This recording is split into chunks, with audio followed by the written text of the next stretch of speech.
Assalamualaikum warahmatullahi wabarakatuh.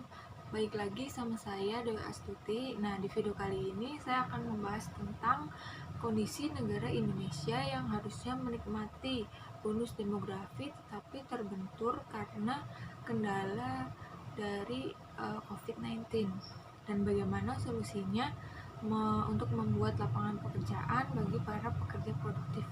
Tonton terus ya. Apa sih bonus demografi itu?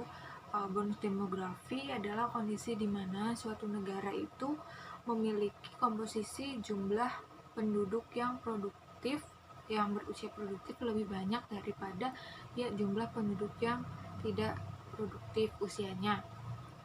Nah, penyerapan tenaga kerja produktif ini terganggu akibat adanya pandemi COVID-19 ini. Jadi umur yang seharusnya sudah bekerja tapi itu susah dapat pekerjaannya. Ini contoh yang pertama, ada seorang mahasiswa namanya Pradana, usianya 23 tahun, dia lulusan sarjana hukum tahun ini. Nah, karena kendala COVID ini, dia sudah lulus tapi belum bisa dapat kerja karena mendapat pekerjaan yang sesuai dengan lulusannya dia ini kriteria itu susah.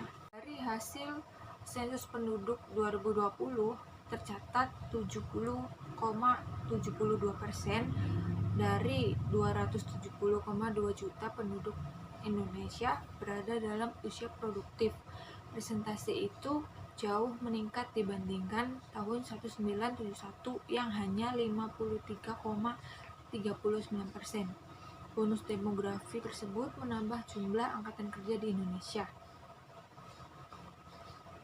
Namun sayang sekali karena kondisi ekonomi yang sulit di masa pandemi, seluruhnya tidak dapat terserap. Sebaliknya pengangguran justru meningkat.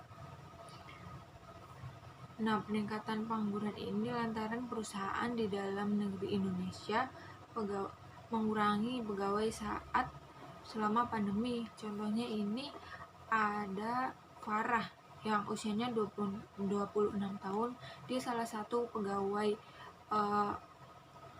di perusahaan swasta yang sudah bekerja selama 4 tahun. Namun karena kondisi COVID ini, perusahaannya omsetnya menurun, jadi dilakukan pengurangan karyawan dan dia salah satu korbannya. Nah, di sini dari Satuan Tugas COVID Satgas Penanggulangan COVID-19 ini mencatat per 27 Januari 2021 mayoritas penduduk yang menderita COVID-19 di dalam negeri berusia 19 sampai 59 tahun, yang itu termasuk dalam kategori usia produktif. Nah, mereka yang menderita COVID-19 berpeluang mengidap long COVID, jadi proses penyembuhannya itu lama. Di sini contohnya ada Vina, usia 27 tahun ya, yang salah satu anak muda yang mengalami long COVID. Jadi dia masih mengidap batuk, sesak nafas, dan kemampuan indera perasanya hilang dan kelelahan usai 6 bulan sembuh sampai sekarang. Selanjutnya, pandemi ini juga membuat kualitas pendidikan anak terganggu, padahal mereka adalah bagian dari stok bonus demografi yang dimiliki oleh Indonesia. Nah, sebanyak 37% responden anak pun mengaku tidak bisa mengatur waktu belajar selama pembelajaran jarak jauh. Sementara 30% anak mengaku kesulitan memahami pelajaran dan 21% mengaku tidak memahami instruksi guru. Nah, BPS mencatat pada Agustus 2019 semakin tinggi jenjang pendidikan anak, maka semakin tinggi rata-rata upah yang diterima pada saat nanti bekerja. Nah, lalu bagaimana solusinya untuk memperbaiki kondisi buruk dari Indonesia karena dampak pandemi COVID-19 ini? Solusinya yaitu dengan cara memperbaiki kualitas pendidikan, kesehatan, dan memberi akses pekerjaan yang layak, seperti saran dari United National Population Fund. Nah, di sini ada contoh yang baik yaitu dari Korea Selatan. Nah, Korea Selatan itu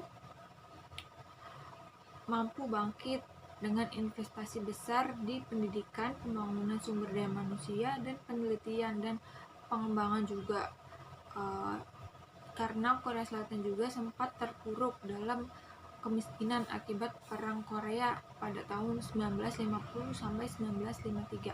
Nah, semoga Indonesia bisa memperbaiki nantinya, karena dampak pandemi ini nanti jadi usia produktif tidak kesusahan untuk mendapatkan pekerjaan agar tidak banyak pengangguran gitu.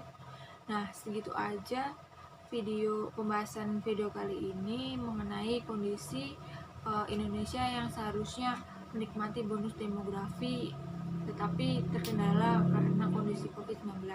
Semoga video ini bermanfaat untuk kalian semua yang melihat. Jangan lupa like, komen, dan subscribe. Terima kasih. Wassalamualaikum warahmatullahi wabarakatuh.